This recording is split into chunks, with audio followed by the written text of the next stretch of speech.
accueillir un quatrième groupe sur le plateau du Caboteur à Festiprève à La Rochelle. Nous recevons un groupe qui a créé une vidéo qui s'appelle L'alcool et si, sur les multiples dangers liés à l'alcool et puis surtout à la perte de contrôle qui est entraînée par l'alcool. Une perte de contrôle, on l'a vu, ça se manifeste de différentes manières. Il y a une perte de vigilance pour soi-même, mais il y a aussi, on le voit, une perte de vigilance pour les autres. Je vois une image de ce jeune homme qui est dans l'escalier, qui va tomber, puis qui tombe, mais personne ne peut s'occuper de lui. Et alors, forcément, vous êtes impressionnant dans ce groupe, parce que vous avez réuni à Lunel un nombre d'acteurs incroyable. On a la mairie de Lunel. Vous êtes, vous, gendarme, membre de la brigade de prévention de la délinquance juvénile. Le collège a participé, le centre de secours aussi. Alors j'aimerais vous demander qui a initié ce projet, comment il a été initié et comment il a été conduit. Alors, c'est à la BPDJ, nous avons un certain nombre d'idées en parallèle de ce qu'on fait au quotidien puisque nous menons des actions de prévention.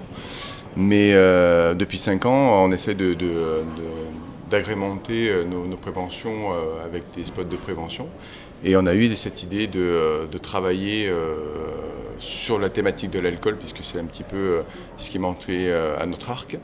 Et du coup, nous sommes associés avec un certain nombre de partenaires, dont ACFA Multimédia, avec ici Kevin qui va pouvoir nous en parler, qui répond toujours présent depuis 5 ans et qui nous fournit un travail formidable en termes de réalisation.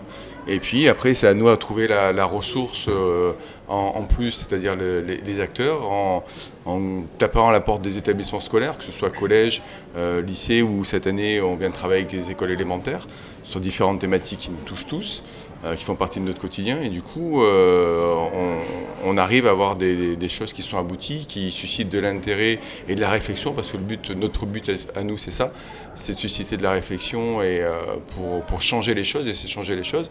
Changer aussi l'image qu'on peut avoir aussi de la gendarmerie, puisqu'on est une idée un petit peu atypique de la gendarmerie. Mais voilà, pour faire de la prévention, il faut s'investir. Et là, on arrive à monter des projets tels que celui-ci, sans le moindre budget, juste de l'énergie humaine. Et on arrive à des choses qui sont intéressantes et avec des retentissements qui sont intéressants. Vous êtes des gendarmes qui communiquent. C'est pour ça qu'on est très heureux aussi de vous recevoir aujourd'hui. Est-ce que vous avez l'impression, en tant que gendarme qui communiquait dans l'espace public, d'abord d'être légitime en tant que représentant de la loi pour communiquer dans l'espace public, et est-ce que vous avez l'impression, grâce à vos actions, d'être entendu sur les messages que vous portez ?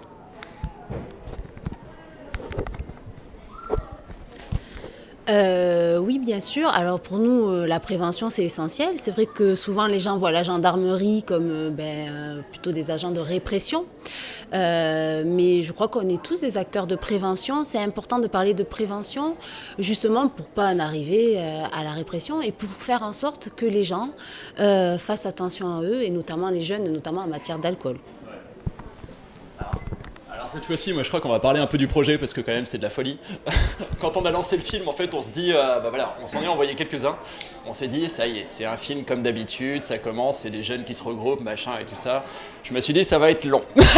Et finalement, ça part en délire monstrueux avec des images, mais vraiment des images incroyables, quoi, vraiment. On fait du freeze, on se balade en fait justement dans des personnes qui sont bloquées dans un temps. Tout en ayant en fait quand même le temps qui continue à tourner autour, on voit des lumières qui tournent, des images incroyables, des acteurs qui bougent plus, des choses en fait qui sont des scènes de la vie d'une soirée, en fait vraiment, qui tournent très très mal, mais finalement en fait qui rend quelque chose de vraiment fort et poignant, quoi. Vraiment, on en a des frissons. Donc j'ai cru entendre que cette idée venait de quelqu'un en particulier qui est sur le plateau, ça fait vraiment plaisir. Mais pour le coup, en fait, au niveau de la technique, comment ça s'est passé, est-ce qu'on fait 1 milliard de prises pour en arriver à un résultat comme ça, quoi? Vous voulez tous les détails ou je fais en bref? Les détails en bref. D'accord, très bien. Alors déjà pour commencer, à toute base en fait, avec madame et monsieur ici présents, on avait ici d'abord le concept de faire un court-métrage où ça alternait entre moments de pause, en mannequin challenge, c'était ça l'idée, pour être dans l'air du temps, et des moments parlés. Seulement, quand j'analysais votre histoire et avec mon équipe, on s'est dit que ce qui serait plus cohérent, c'est de faire une histoire qui serait plutôt totalement muette à partir du moment où la soirée commence. Donc à ce moment-là, il n'y a plus de pause et on reste dans une sorte de temporalité figée, comme tu as expliqué, où en fait on a essayé nous de mettre en avant des effets, on va dire, de mouvement de caméra, on tourne autour des personnages, on joue aussi sur le flou d'ailleurs pour donner un aspect de perte de repère. Donc sinon pour tourner tout ça, ça demande beaucoup de temps. Beaucoup de temps. Pour donner une idée, la plupart des plans qu'on a tournés, c'était en moyenne 6 plans par jour, avec les effets de lumière en fait, surtout ça. Voilà. Beaucoup de rushs, ouais. C'est vrai que je sais pas combien de rushs vous avez réalisé, mais parce qu'il y a aussi les effets. Alors il n'y a pas de dialogue, mais effectivement, dès qu'il y avait un jeune qui bougeait un petit peu ou un clignement au niveau des yeux, il faut recommencer. Il faut recommencer. On n'a pas trop qui ont tremblé parce qu'on a tourné quand même en février. Donc c'est pas forcément la période idéale. Donc effectivement, la position statique du jeune qui simulait le coma ou de la jeune fille qui était sur l'accident, c'est pas forcément ça n'a pas été évident pour eux. Ouais. Malheureusement aujourd'hui le temps nous est compté. Alors avant de nous quitter, j'aimerais que vous nous disiez, l'un de vous deux, s'il y a d'autres messages importants en dehors du contrôle qu'on doit avoir sur la consommation d'alcool. Si vous deviez choisir un autre sujet et créer une vidéo dessus, quel sujet vous choisiriez à destination des jeunes ? Allez, c'est parti. Alors là, vous nous donnez clairement l'opportunité de parler du film qu'on a créé cette année et que peut-être on aura l'occasion de présenter l'année prochaine. Voilà, avec plaisir. Le sujet qu'on a choisi d'évoquer cette année, c'est le harcèlement. Et notamment le harcèlement avec des primaires, une école primaire, puisque le harcèlement, ça existe déjà en école primaire, malheureusement. Et on a décidé cette année de travailler avec des primaires, qui sont les acteurs principaux de ce court-métrage, mais également avec des collégiens qui vont leur venir en aide. Puisqu'on sait que, quels que soient les dangers auxquels on peut être confronté, si on a une aide à côté, ça va certainement pouvoir sauver et aider la personne. Et ça, c'est extrêmement important. Et c'est un message qui nous tient à cœur de faire passer au travers de nos préventions. On est tous acteurs de prévention, mais aussi on est tous là et on peut tous être là pour quelqu'un en difficulté. Et ça, c'est important. La solidarité, c'est très important. Merci beaucoup d'être venu sur le plateau du Caboteur à FestiPrève. On va devoir dès maintenant se quitter et peut-être qu'on se retrouvera ce soir pour la cérémonie. Complètement. Avant de parler du prochain projet, déjà on va se retrouver ce soir. Parce que ce projet vaut déjà le coup. Merci beaucoup. Merci. À ce soir.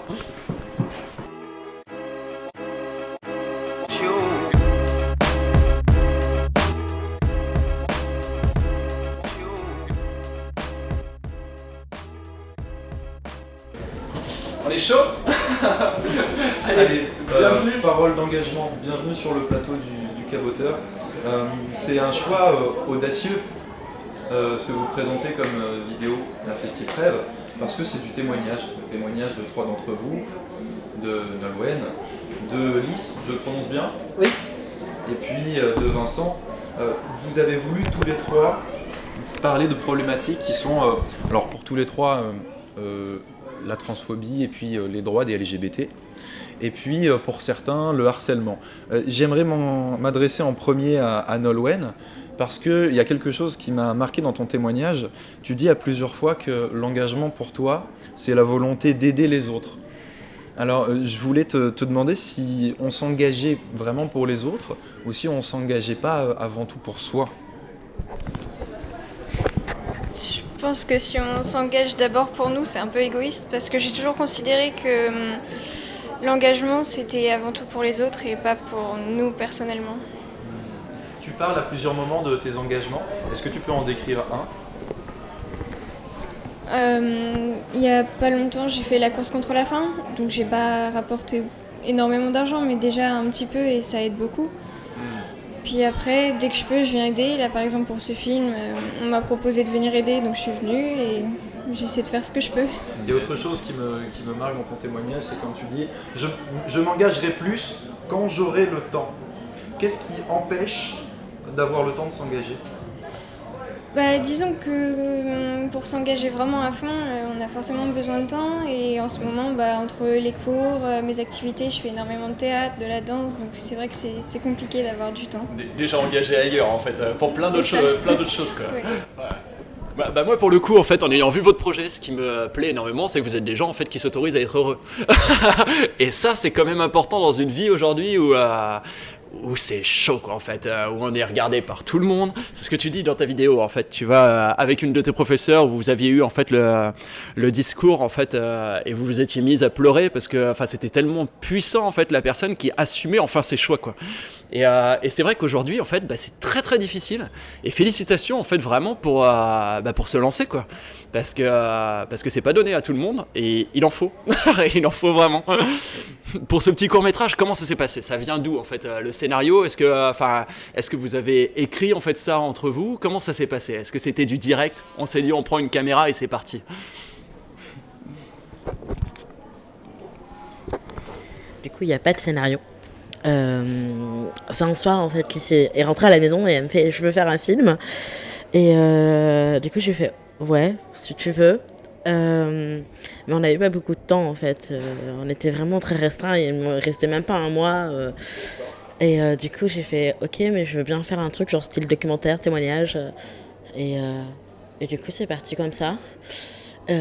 Juste que moi et Elise on était énormément portés dans l'engagement depuis des années et du coup on s'est dit pourquoi on parlerait pas de notre engagement.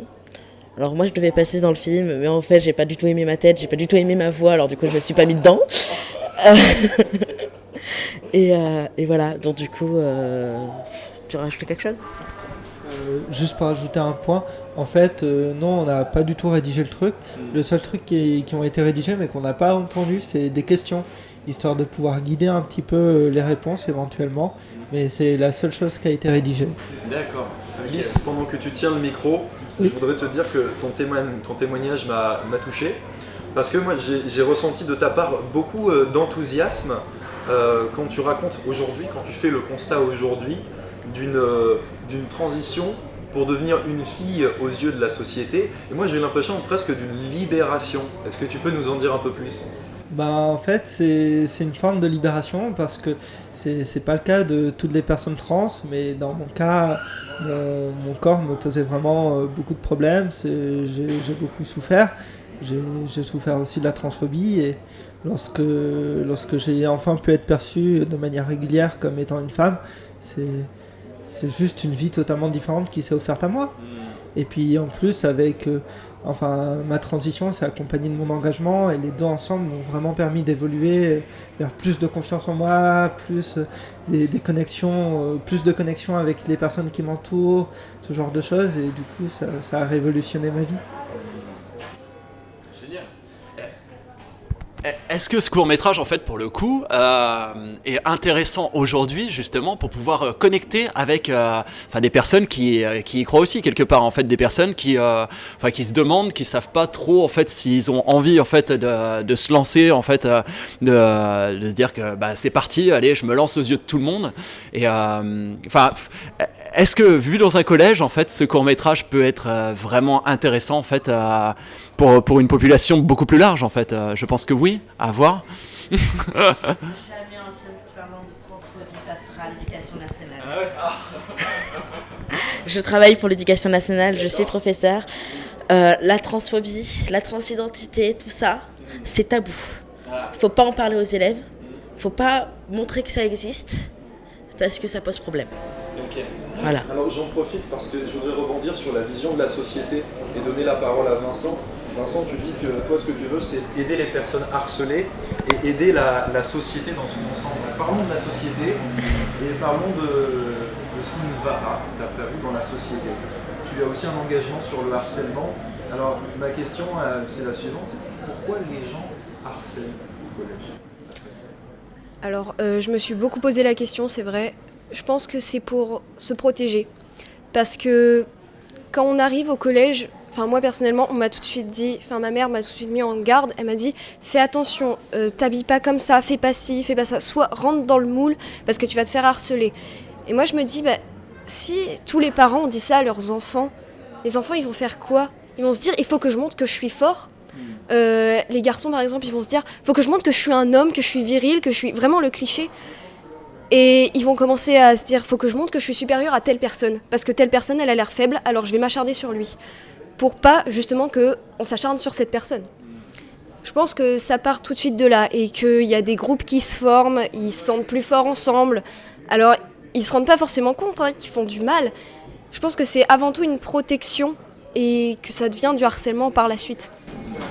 Est-ce que tu as déjà discuté avec des personnes qui, des années après, des personnes qui avaient été harceleurs, des personnes qui, des années après, reviennent sur ces événements et te disent je ne suis pas compris à l'époque, je n'étais pas conscient, il m'aurait fallu telle ou telle chose pour avoir un meilleur comportement? Alors non, pas au jour d'aujourd'hui, mais j'espère vraiment un jour pouvoir que quelqu'un vienne me dire ça parce que j'ai longtemps été harcelée par ma meilleure amie de l'époque au collège, sans m'en rendre compte. En fait, elle m'insultait, elle me frappait, dû à ma transidentité parce qu'elle l'acceptait pas du tout. Et vraiment, j'espère qu'un jour, elle se rendra compte de ce qu'elle a fait et qu'elle viendra s'excuser ou qu'elle viendra me dire j'étais pas consciente de ce que je faisais parce que je sais qu'au fond, c'est pas une personne mauvaise. Et je voudrais juste qu'elle se rende compte qu'elle m'a fait du mal et elle a sans doute fait du mal à d'autres personnes comme ça. L'émotion qui transparaît là dans ton témoignage ici, c'est aussi une émotion que j'ai ressentie à la vision de votre vidéo, que j'ai beaucoup aimée. Donc je vous remercie beaucoup. Le temps nous est compté malheureusement. Et je vous remercie beaucoup d'être venu sur le plateau du Caboteur au Festiprève. Merci. Merci. Et puis on se retrouve ce soir à la cérémonie peut-être. Mais avec plaisir en fait, on se retrouve ce soir, sûr. Merci beaucoup. À bientôt.